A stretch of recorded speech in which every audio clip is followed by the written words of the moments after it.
Soyez les bienvenus sur le plateau télé de la FHP depuis Santé Expo édition 2025 pour une table ronde consacrée au handicap. Et cette question, quel levier pour les établissements inclusifs? On en débat avec nos invités. Philippe de Normandie, bonjour. Vous êtes directeur de relations santé à la MNH, auteur du rapport Améliorer l'accès aux soins des personnes en situation de handicap, accompagné par un établissement ou service médico-social.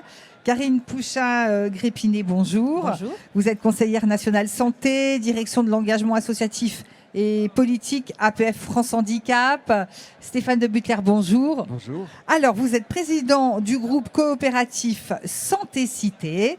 Et je précise que vous êtes président d'un groupe familial qui s'appelle Bochet Santé et qui a été créé en 1897. Tout à fait.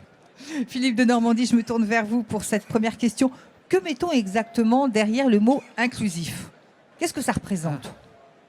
Ça représente le fait que l'on considère qu'une personne en situation de handicap, quelle que soit sa déficience, doit pouvoir être accueillie comme tout à chacun.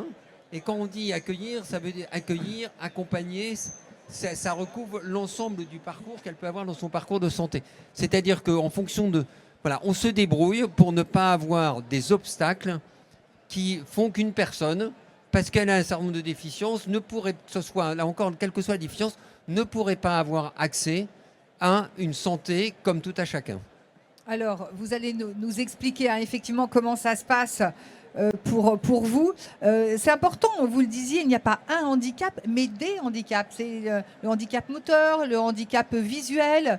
Ça peut être effectivement aussi un handicap invisible. Karine?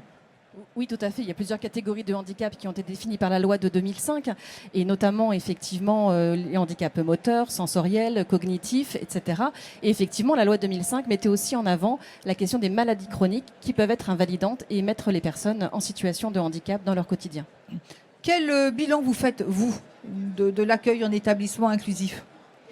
Alors un bilan contrasté, c'est vrai que pour les personnes en situation de handicap, je dirais qu'en termes d'accessibilité au bâti, voilà, maintenant il y a des normes et effectivement notamment les établissements de santé s'y conforment. Donc effectivement il y a une accessibilité en tout cas pour le handicap moteur qui devient une réalité.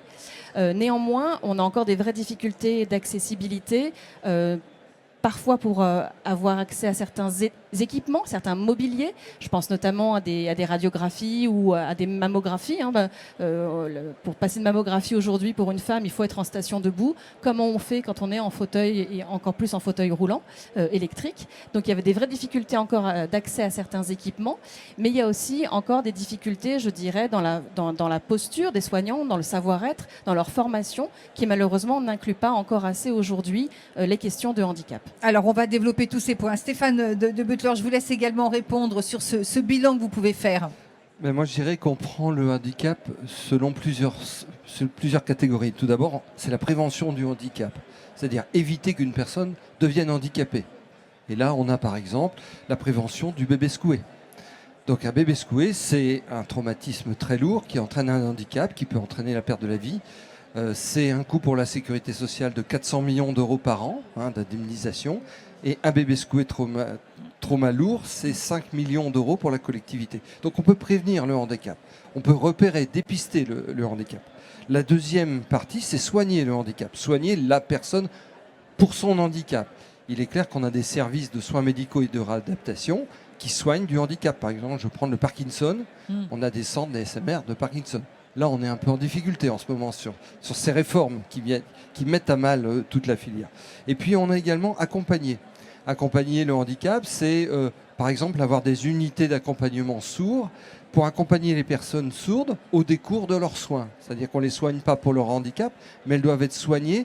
Il ne faut pas qu'elles soient éloignées par leur handicap de l'accès aux soins normaux. Donc, on gère aussi ce genre d'activité dans notre groupe pour permettre à ces personnes. Et puis également, il y a le dernier point, c'est intégrer le handicap, c'est-à-dire intégrer des personnes handicapées pour qu'elles puissent travailler dans nos établissements. Et vous savez que le monde hospitalier, c'est pas le monde plus facile pour intégrer du handicap pour une infirmière, pour une aide-soignante, pour une ASH ou pour un médecin. Voilà, c'est un peu ces 4 catégories que nous, on essaye de gérer et de faire progresser dans nos établissements de santé. Alors, Philippe de Normandie, je le disais, vous êtes co-auteur du rapport Améliorer l'accès aux soins des personnes en situation de handicap. Quelles sont les difficultés, finalement, auxquelles on est confronté Alors et qui ressortent de votre rapport? Déjà, ce qui est important, c'est pas l'accès aux soins, c'est l'accès à la santé. Parce que ça veut dire qu'on intègre tout le champ de la prévention. Il y a un premier élément qui est l'élément majeur, c'est comment on fait pour donner envie à des personnes en situation de handicap, quel que soit leur âge, de s'intéresser à leur santé. Parce qu'aujourd'hui, notre système, il peut avoir des dysfonctionnements, mais globalement, vous vous pétez un fémur, vous arrivez aux urgences, on va s'occuper de vous. Voilà, je caricature, mais globalement. Le vrai sujet, c'est comment on fait de la prévention. Et pour faire de la prévention, il faut, quand je suis une personne en situation de handicap, j'ai envie de m'intéresser à ma santé. Et j'insiste sur ce point parce que beaucoup de travaux ont montré que la personne qui est en situation de handicap, pour de multiples raisons et quelle que soit sa pathologie, elle a une relation souvent à son corps, au sens noble du terme, qui fait qu'à un moment donné, vous n'y croyez plus, vous n'aimez plus votre corps. Et donc, se poser une première étape qui est très importante et que nous, on a notamment, et j'ai eu l'occasion beaucoup d'y travailler avec la fondation de la MNH, qu'on appelle la médiation en santé, que vous connaissez bien à l'APF, c'est quel est ce tiers de confiance. Et vous avez une expérience passionnante du marque Oncofinance dans le centre de la France. Comment on redonne envie à une personne de s'intéresser à sa santé? Et quel est le tiers de confiance qui fait que je vais donner envie à et je vais l'aider à s'orienter dans le système de santé? C'est ce qu'on appelle la médiation en santé, c'est le rôle des médiateurs. J'insiste sur ce point parce qu'il faut absolument qu'on soit dans une politique, vous avez parlé de prévention, il faut qu'on soit dans une politique active de prévention. Ensuite, une fois qu'on a dit ça, et on l'a bien vu dans le rapport, il y a des prérequis. Le prérequis sur l'accessibilité géographique, ça se discute même pas. L'accessibilité sur l'immobilier, sur un certain nombre de choses. Donc il y a des prérequis qu'il faut qu'on fasse. Mais on s'est bien rendu compte qu'en dehors de l'accès aux soins de tout à chacun, il y a de vraies spécificités correspondant aux personnes en situation de handicap par rapport à leur propre pathologie et tout. Et une des éléments clés dans le rapport qu'on a évoqué, c'est éventuellement à un moment donné qu'on ose dire, et les associations, Dieu sait s'il y a 20 ans, elles n'étaient pas dans ce chemin-là et maintenant elles sont, c'est de dire on peut imaginer que tous les professionnels de santé ne sont pas capables de prendre correctement un polyhandicapé. Tous les orthopédistes, si ça, moi je fais que de la chirurgie des personnes en situation de handicap, voilà, c'est pas forcément facile. Mais, deux choses. J'ai pas le droit de dire à la personne, je sais pas faire, démerdez-vous, et j'ai pas le droit de ne pas lui dire, écoutez, je me renseigne et voilà auprès de qui je suis capable de vous orienter. Donc on voit bien qu'on a des prérequis, sont des prérequis, je dirais, d'accessibilité au sens global du terme, en prenant toutes les déficiences, et en particulier les déficiences visuelles et auditives et cognitives. C'est extrêmement important, et pour ça... Et puis, on a le fait qu'il faut qu'on donne la possibilité et qu'on outille en disant, ben voilà, je suis capable de m'orienter. Et enfin, dernier point, pour aider quand même le niveau, que ce soit en soins primaires ou pas, c'est de développer des outils. Je co-préside, et on l'a vu dans tous les travaux, je co-préside l'association Coactis. J'espère que tout le monde vous connaissez, qui a développé énormément... Rappelez ce que pour Coactis, ceux qui ne connaissent en fait, pas. c'est deux sujets. C'est de le développement par des professionnels et surtout beaucoup de personnes en situation de handicap, là encore, quelle que soit la situation, du facile à lire et à comprendre à travers des pictos. Aujourd'hui, vous avez plus de 20 000 pictos. Vous pouvez faire, je vais aller voir le gynéco, et vous avez toute une base, une BD sur voilà, le gynéco. Je suis un gynécologue ou un orthopédiste, je suis capable de favoriser le dialogue. Et puis, la communication et le dialogue. Et puis, le deuxième sujet important dans Coactis, c'est la mise en place de recommandations. Parce que dans le contrat, enfin dans le rapport qu'on a fait, on s'est rendu compte que la formation, il y a un moment donné, voilà, à la bon dos, arrêtons de rêver. Nous, aujourd'hui, ce qu'il faut, c'est qu'on a le droit de ne pas tout savoir sur le pôle handicap. Mais j'ai besoin de pouvoir facilement avoir les 3 informations clés. Et c'est pour ça qu'avec Coactis, on a développé également ce qu'on appelle HandiConnect. Ce sont des fiches techniques super simples, accessibles avec l'ordinateur. Rappelez l'adresse. Eh ben, vous tapez Coactis, sinon vous faites santé BD, santé.db ou HandiConnect. Mais sinon, vous tapez Coactis. Et c'est un outil super simple, vous mettez ça sur votre smartphone. Et donc, vous avez des éléments. Pour la première fois, je vois un polyhandicap. Pour la première fois, j'ai en 2 fiches, 3 max. La 3e, c'est pour avoir des adresses utiles, des informations. Parce que arrêtons de parler de formation, je pense qu'on doit plus parler de d'accompagnement des professionnels pour les aider. Je ne sais pas ce que tu en penses. Je vais te laisser la parole parce que je trouve que c'est important qu'on mette bien qu'on se mette bien d'accord sur les mots et qu'est-ce qu'on met derrière les mots. Alors, Karine Pouchin, Stéphane de Butler, je vais vous laisser réagir et compléter les propos de Philippe de Normandie. Karine, je vous en prie. Alors, je voulais déjà rebondir sur ce que disait Philippe par rapport à la médiation en santé. Je pense que c'est un outil clé, effectivement, de solution pour accompagner les personnes. Nous, effectivement, Philippe le citait, on a développé ce qu'on appellerait même un programme d'éducation thérapeutique du patient en Nouvelle-Aquitaine sur ces questions, avec tout un développement d'un réseau de pairs, donc des personnes en situation de handicap, formés qui vont accompagner leur père dans leur parcours de vie, dans leur parcours de santé.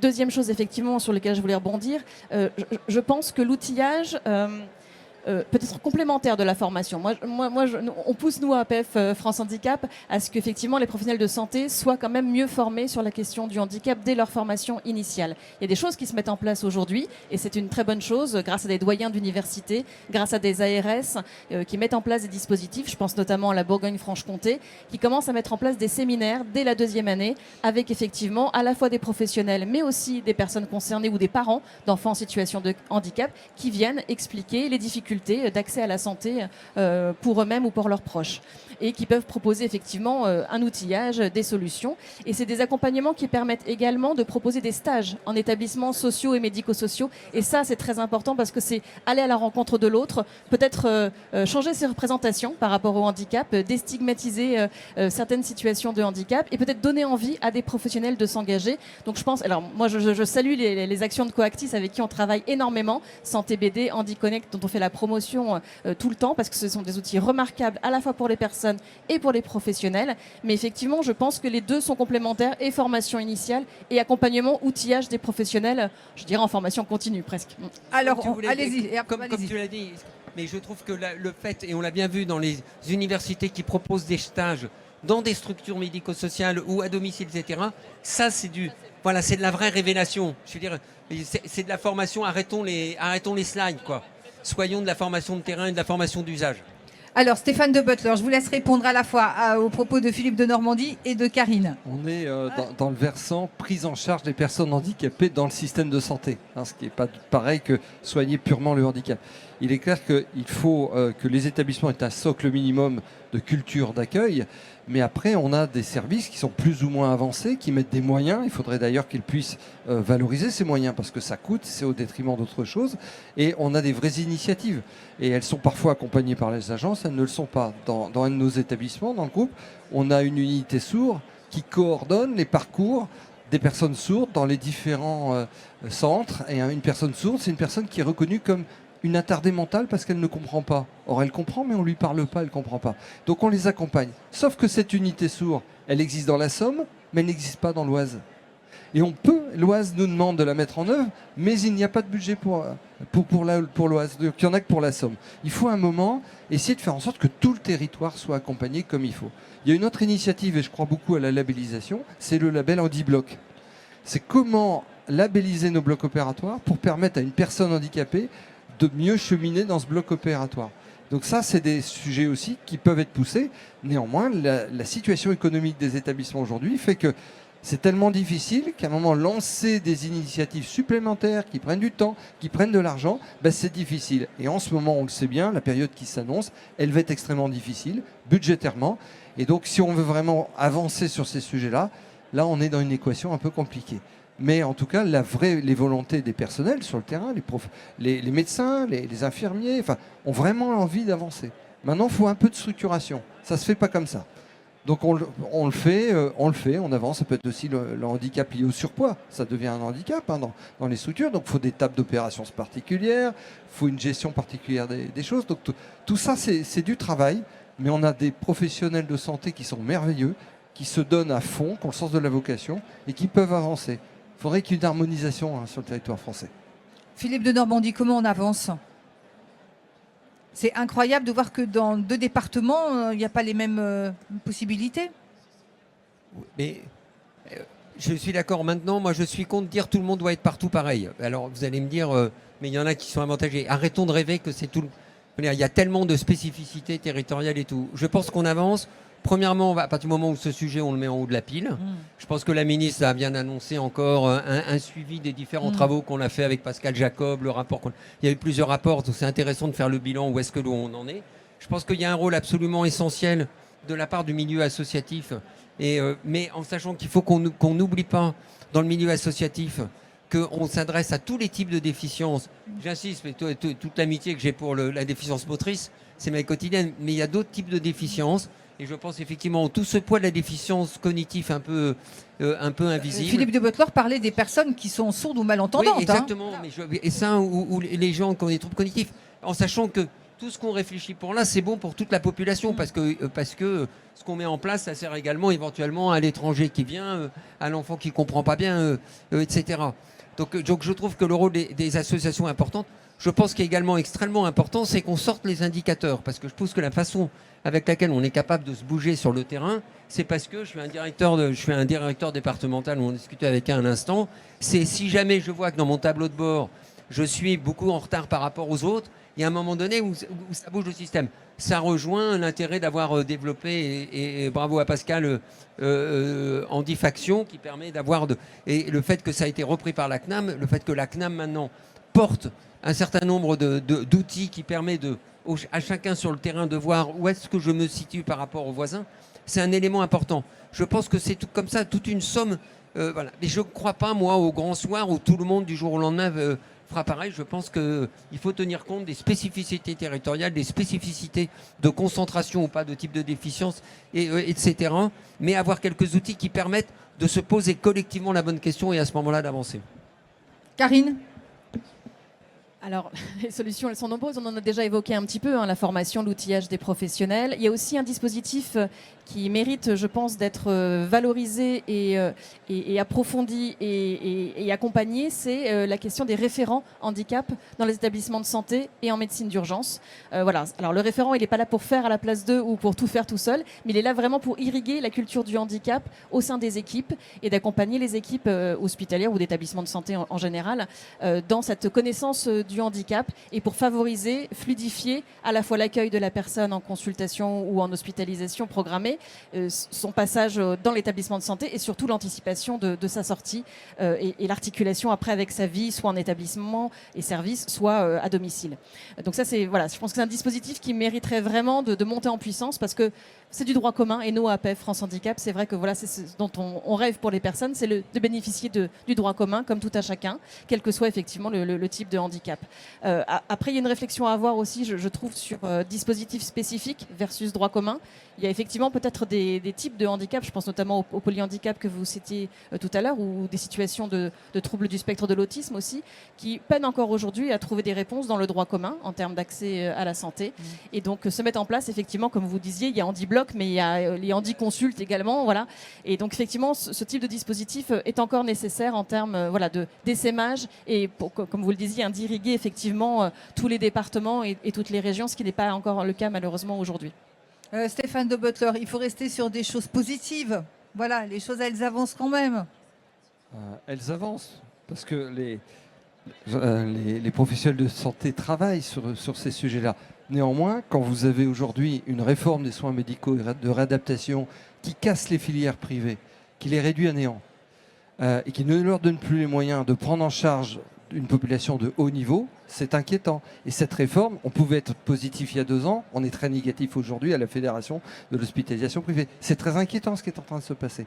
Il y a un deuxième point qu'on ne comprend pas, si on veut être positif. Pourquoi se fait-il que la stratégie nationale de santé, qui a un volet handicap, n'est pas publiée ? Ça fait plusieurs mois qu'on a travaillé dessus, on a travaillé dessus sur les PRS. La SNS n'est pas publiée. C'est aussi un combat de la Fédération de l'hospitalisation privée.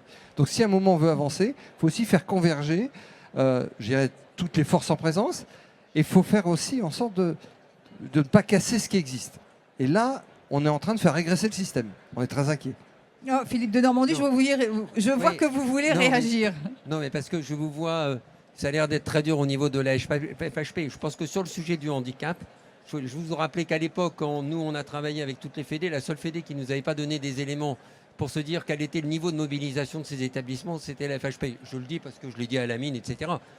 Non mais sérieusement, non mais on a trop travaillé, regardez quel était, où s'orientaient les gens en personnes en situation de handicap.